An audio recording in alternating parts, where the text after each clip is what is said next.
ఆలయ బాబు లాంటి ఒక మిస్సైల్ దొరికితే బోయపాటి సీన్ ఎటువంటి మ్యాజిక్ చేస్తాడో మనం ఆల్రెడీ 'అఖండ 2' టీజర్‌లో చూసాం.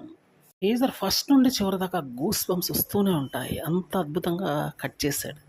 బాలీవుడ్ మీద పూర్తి స్థాయి ఫోకస్ పెట్టినటువంటి ఈ టీజర్ మాత్రం రికార్డులు క్రియేట్ చేయబోతుందనే చెప్పాలి. టీజర్ ఈ విధంగా ఉంటే ఇక ముందు ముందు వచ్చే ట్రైలర్ అయితే ఎంత అద్భుతంగా ఉంటుందో ప్రత్యేకంగా చెప్పాల్సిన పని లేదేమో. అటు బోయపాటి సీను, ఇటు బాలయ్య బాబు కాంబినేషన్ అంటే వేరే లెవెల్ అన్న విషయం మనకు తెలియదు కాదు. ఇప్పుడు రాబోతున్నటువంటి ఈ మూవీ వీళ్ళ వెంచర్‌లో 4వ మూవీ కాబట్టి ఆకాశమే హద్దుగా అంచనాలున్నాయి.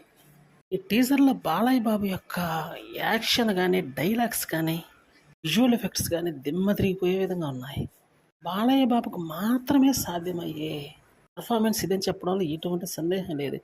మరింక ఏ హీరో చేసినా కూడా ట్రోల్స్ మోత మోగిపోయాయి. కానీ బాలయ్య బాబు చేశాడు కాబట్టే అద్భుతంగా కుదిరిందని చెప్పాలి. ఆయనకి మాత్రమే ఆ యాక్సెప్టెన్స్ ఇచ్చారు. అందుకనే రజనీకాంత్ ఇంతకుముందు ఒకసారి ఇదే మాట అన్నాడు. బాలయ్య బాబు యాక్షన్ సన్నివేశాలు ఎలా చూసినా కూడా ఫ్లాప్స్ పడతాయి. మిగతా వాళ్ళు చేస్తే ట్రోల్స్ పడతాయని చెప్పనే చెప్పాడు. అందువల్ల ఇది కేవలం బాలయ్య బాబుకు మాత్రమే సాధ్యమయ్యేది. సూపర్ పవర్స్‌తో నిండినటువంటి ఈ మూవీ మాత్రం సంచలనం సృష్టిస్తుంది.